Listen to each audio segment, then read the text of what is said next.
안 볼 것 같아. 아까 그건 아예 답이 있는 질문이야. 그래서 이런 나 이 정도 추격도 못 될 거야. 이 주인공이 사이코패스 아닌가? 근데 저희는 안 봅니다. 변호사 드라마가 좀 많이 나오는 것 같지 않나요? 예전에는 메디컬 뭐 그쪽이 많았었는데 요즘에는 변호사 이야기가 계속 나오고 있네요. 네. 근데 저희는 안 봅니다.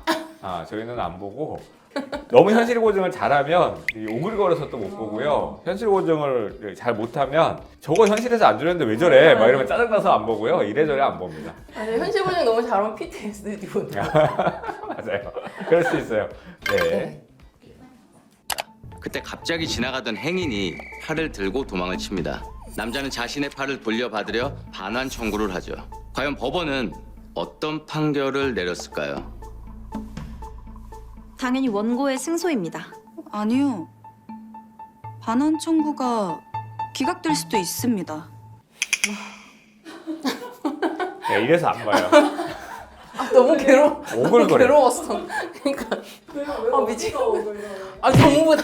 법대 1학년, 법대 2학년 법대병이 있어요. 딱 그 시절 그 수준의 대화 내용을 드라마로 만든 거예요. 실제로 변호사 면접에서 그 이런 질문을 네? 하거든요. 안 하죠. 아, 진짜요? 네, 안 하죠. 오. 이런 질문은 하지 않습니다. 그럼 변호사님들 실제로 받았던 질문들이 기억나는 거 있으신가요? 이제는 제가 취업을 했던 이 수석 변호사의 시절 10년이 넘은 것 같아서 제 기억에는 변호사 면접은요 대부분 그 인성 면접 위주로 보고요 난처한 질문이나 이런 질문을 하진 않아요. 그리고 아까 뭐 사람을 뭐 100명을 죽이고 어쩌고 하는 거는 저거는 법리적인 문제이긴 하거든요. 그 얘기를 저렇게 막 배경음악까지 깔면서 막 저렇게까지 하면 게 너무 오글거리고 막 그냥 한마디로 긴급 피난으로 처벌하지 않습니다. 그럼 끝이에요. 그리고 저 이제 면접하시는 변호사님들께서 뭐 100명이나 죽였는데요? 뭐 이렇게 얘기할 이유가 없죠. 다 아는데. 그리고 당연히 드라마니까요. 극적인 효과를 위해서 그랬다. 그래서 받으셨다면 똑같이 대답하실 것 같아요. 그렇죠. 그렇죠. 근데 저 기차 저 이야기는요. 저건 아예 답이 있는 질문이에요. 저거는 못 풀면 저거는 떨어진다고 봐야 돼요. 오히려 로스쿨 입시 질문, 로스쿨 아. 입시 뭐 면접 요거 준비하는 책 같은데 좀 약간 리딩 케이스로 몇 가지 나오는 질문들 같은데. 그럴 수 있을 것 같아요. 예, 변호사한테는 이런 기본적인 질문하지 않습니다. 그럼 변호사님들이 직접 면접을 보실 때 필수적으로 하시는 질문 같은 거 있으세요? 뭐 어떤 사건을 선호하는지 저는 뭐 그리고 업무 스타일이 어떤지 등의 조금 이런 것들 필수적으로 질문을 하는 것 같은데 어쨌든 저희 사무실의 방침이나 이제 스타일이나 처리해야 되는 일이나 이제 그런 업무들이랑 맞는 변호사님을 채용하고 싶기 때문에 그래야 이제 같이 일을 잘 해낼 수 있으니까 그런 것들 물어보는 것 같아요. 제가 이제 항상 하는 말인데 뭐 학력이나 이력을 속일 수 있는데 커리어를 속일 수가 없어요. 그래서 이 사람이 살아온 인생의 과정들이 있거든요. 이력서에 그게 보일 수밖에 없고 그 얘기들을 많이 물어봐요. 그러니까 예를 들면 휴학 기간이 있다거나 아니면 대학에서 로스쿨 갈 때 좀 한동안 시간이 비었다거나 아니면 다른 데 취업을 했다가 다시 법조인으로 왔다거나 그럼 왜 그랬는지 그 이후에 그 사람의 가치관이 다 들어있어요. 어느 정도 법적 지식을 갖고 있느냐는 변호사 시험에서 이미 걸러지는 것이고 변호사 시험 성적이 그것을 증명하는 것이기 때문에 이거를 물어볼 필요가 없어요.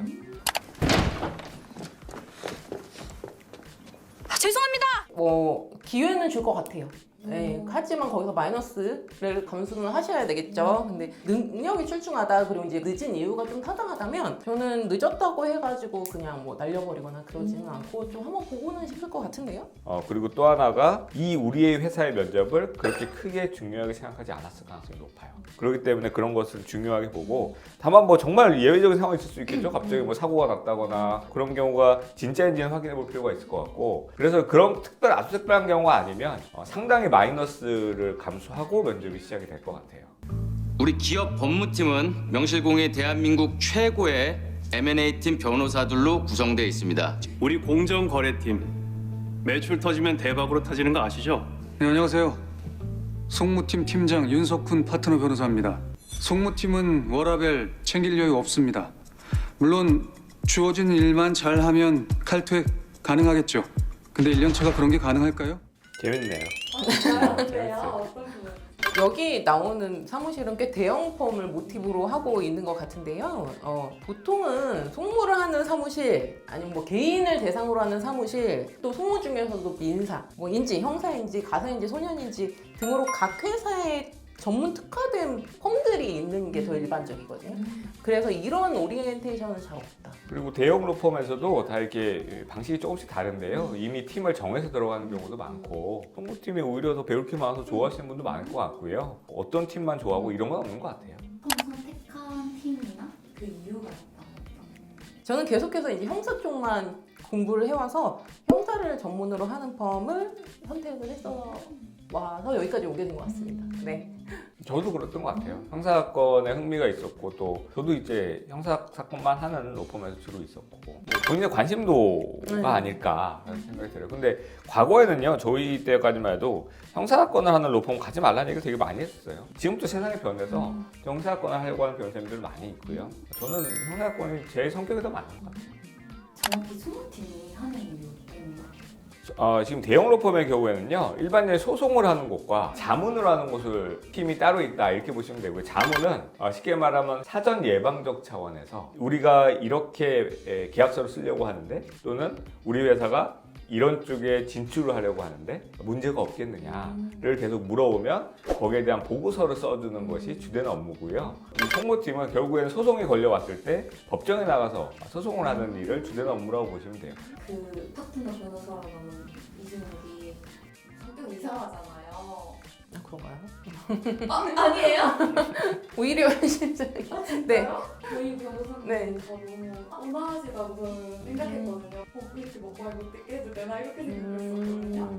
그러니까 저희 로펌 자체가 정말로 젠틀하신 변호사님들로만 거의 구성이 돼 있으세요. 네. 이 정도면은 사실 요새 뭐 말하는 블랙펌의 뭐 비인격적인 변호사 이 정도 추계도 못 될걸요? 저도 경험한 적은 없는데 그런 이야기들이 전설처럼 이야기들이 많이 들려옵니다. 그래서 실제로 사람 사는 곳이니까 어디나 있을 수 있지 않나 맞아요. 싶어요. 근데 1년차 때는 칼퇴 가능하셨나요? 1년차 때 저는 칼퇴를 해본 적이 거의 없는 것 같아요. 빨리빨리 좀 사건 익히고 처리하는 방법도 배우고 이제 그러기에는 그냥 내가 가지고 있는 어떤 이론적인 지식보다는 실질적으로 배워야 될 게 훨씬 더 많아요. 1년차 때 칼퇴를 한다라는 거는 조금 비현실적이지 않나? 뭐 칼퇴가 가능하냐라고 하면 가능할 수는 있겠죠. 그러니까 의사분들도 그렇고 변호사도 그렇고요. 일을 대충 하면 다 가능해요. 불가능한 게 하나도 없어요. 일을 대충 하면. 예를 들면 이 사람이 무죄 가능성이 있는지를 체크 안 해보고 인정한다. 그래 다 인정하는데 뭐 그냥 다른 서면에 그냥 비슷하게 써버리고 이러면 칼퇴가 가능하겠죠. 근데 이제 그렇지 않고 정말 일을 꼼꼼하게 했는데 칼퇴를 한다라는 거는 현실적으로 좀 어렵고요. 이건 똑똑함의 문제가 아니에요. 대신에 똑똑하고 일을 빨리 배우는 사람들은 그 배우는 속도가 빨라요. 남들이 2, 3년 동안 배워야 될 거 이 사람이 1년 만에 배우는 경우는 많이 봤어도 처음에 시작하면서부터 모든 걸 다 알고 이거는 드라마니까 가능한 이야기죠. 너 같은 딱새가 우리 같은 찍새의 마음을 어찌 헤아리겠어, 그지? 그러니까 넌 평생 딱새밖에 할 수가 없는 거야. 학교 다닐 때 들었던 표현이 요즘에는 이런 단어를 안 쓰는 것 같아요. 15년, 20년. 때렸어요? 수줍게.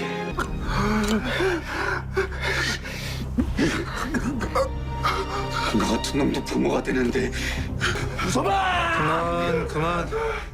이 주인공이 사이코패스 아닌가? 저 감정적으로 동요되는 사건은 강약의 문제일 뿐이지 다 있는 것 같아요. 근데 뭐 특히 뭐 형사사건 하다 보면은 말도 안 되는 일들 많이 접하게 되니까 그럴수록 사건의 몰입도가 더 높아지는 것 같긴 한데 이렇게 막 행동으로 지원도 나갔다 이런 거는 거의 없는 일이죠. 네, 그리고 이거는 중대한 범죄 행위가 되는데 그건 말이 안 되죠. 오히려 본인이 못 찾겠으면 그 회사를 나가면 되죠.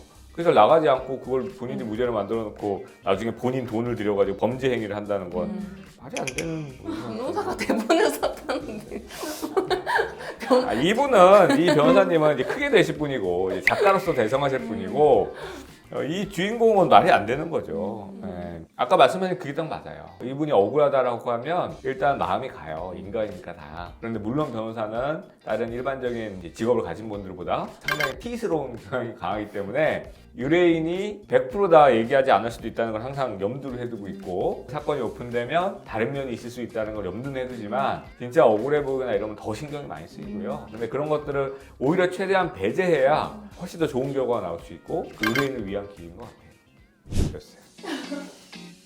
이거는 안 볼 것 같아. 아까 이 에스콰이어 굉장히 흥미있게 보이긴 하는데 근데 이제 저는 이쪽에 직업을 갖고 있는 사람으로서 오글거려서 도저히 볼 수 없다. 변호사가 나오는 드라마나 이제 법정 드라마 굉장히 많아지고 있는데요.